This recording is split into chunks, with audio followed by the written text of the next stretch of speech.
జనసేన అధినేత శ్రీ పవన్ కళ్యాణ్ గారు, అదేవిధంగా ఏదైతే నాదెళ్ల మనోహర్ గారు గతంలో ఢిల్లీకి వెళ్లి జగన్మోహన్ రెడ్డి గారిని అరెస్ట్ చేయాలని అమిత్ షా గారితో చర్చించినట్టు గత నిన్న ప్రొఫెసర్ నాగేశ్వరరావు గారు ఏ రకంగా మాట్లాడుతుందో మనకు తెలిసిన విషయం. ఏదో ప్రొఫెసర్ నాగేశ్వరరావు గారు అక్కడ ఉన్నట్టు, ఆయన విన్నట్టు రకరకాల ప్రచారాలు చేస్తూ ఈ రకమైన ప్రచారం మానుకోవాలి. ఎందుకంటే మీ మీరు ప్రొఫెసర్ కాబట్టి గౌరవిస్తున్నాం, మంచిగా మాట్లాడుతున్నాం మేము. ఎందుకంటే సమాజం మార్పు దశలో జనసేన పార్టీ పుట్టింది. ఆయన ఏ ఒక్క వ్యక్తి గురించి కానీ, ఏ ఒక్క పార్టీ గురించి కానీ ఆయన ఎప్పుడు చర్చించాడు. ఏదున్నా కానీ ఆంధ్రప్రదేశ్ అభివృద్ధి ముందడుగు వేయాలనేది ఆయన ఆలోచన ఉంటుంది. అంతేగాని ఆంధ్రప్రదేశ్ లో ఏం కావాలి, ఆంధ్రప్రదేశ్ ఎటువంటి సౌకర్యాలు కావాలి, అటువంటి ఆలోచించే వ్యక్తి.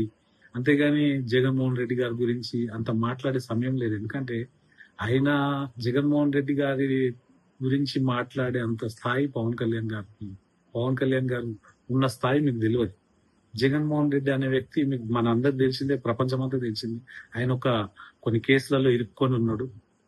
ఆ వ్యవస్థ అనేది మిగతా ఏదైతే ఈడీ గాని, సిబిఐ గాని వాళ్ళు చూస్తుంది.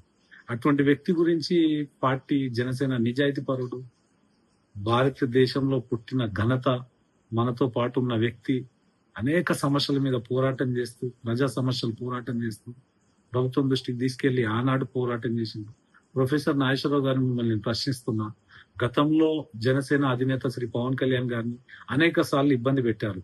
వైజాగ్ లో గాని, అదేవిధంగా చంద్రబాబు నాయుడు గారు జైల్లో ఉన్నప్పుడు కలవడానికి వెళ్ళినప్పుడు గాని, అటువంటి అంశాల గురించి మీరు ఏ రోజు చర్చించలేదు. ఎందుకు? మీకు కూడా నాకు తెలిసి ప్యాకేజీలు ఏమన్నా అందుతున్నాయా? జగన్మోహన్ రెడ్డి గారి గురించి మాట్లాడమని ఏమన్నా చెప్తున్నారా? అంటే ఈ రకంగా మీరు చెప్తే, మీరు ఒక ప్రొఫెసర్ అయి ఉండి మిమ్మల్ని టీవీ డిబేట్లలో చూసే వాళ్ళు చాలా మంది మీరేదో చెప్తున్నాం, ఆ రోజులు కావివి, రోజులు మారినాయి. మీరు ఆలోచించి మాట్లాడండి, లేదంటే మీరు రెస్ట్ తీసుకోండి. మీ దగ్గర మిమ్మల్ని ఏదో అనుకుంటారు మీరు. జనసేన అధినేత శ్రీ పవన్ కళ్యాణ్ గారి గురించి మాట్లాడితే ఇంకా కొంతమంది ఎక్కువ పబ్లిసిటీ అవుతుంది. ఏముంది చెప్పండి, మీరు ప్రశాంతంగా ఉండొచ్చు. అక్కడ ఆంధ్రప్రదేశ్ అభివృద్ధిలో భాగంగా అనేక ప్రాజెక్టుల గురించి మాట్లాడుతుండో, రోడ్ల గురించి మాట్లాడుతుండో, అక్కడ వ్యవస్థ ఏ రకంగా ఉందో, గతంలో జరిగిన పొరపాట్ల గురించి మాట్లాడిండొచ్చు. కానీ మీరు ప్రొఫెసర్ నాగేశ్వరరావు గారు, మీకు ఈ సమాచారం చెప్పిన వ్యక్తి పేరు మీరు ప్రచారం చేయండి. ఆ వ్యక్తిని మేము కూడా చూడాలనుకుంటున్నాం. అంతేగాని లేనిపోని ఫేక్ మాటలు మాట్లాడి మీరు పబ్లిసిటీ పొందడానికి ప్రయత్నం చేయకండి. ఎందుకంటే మీరంటే కొంచెం మా గౌరవం ఉంది. ఇప్పటికైనా ఆ ఒక్క మాటల్ని విరమించుకుంటారని నేను మిమ్మల్ని విజ్ఞప్తి చేస్తున్నా. ప్రొఫెసర్ నాగేశ్వరరావు గారు, ఇటువంటి ఫేక్ న్యూస్ ప్రచారం చేయకండి దయచేసి. మిగతా మీడియా మిత్రులు కూడా నేను ఒకటే చెప్పదలుచుకున్నా, ఇటువంటి వ్యక్తుల్ని డిబేట్లకు కూడా పిలవద్దని మీ ద్వారా నేను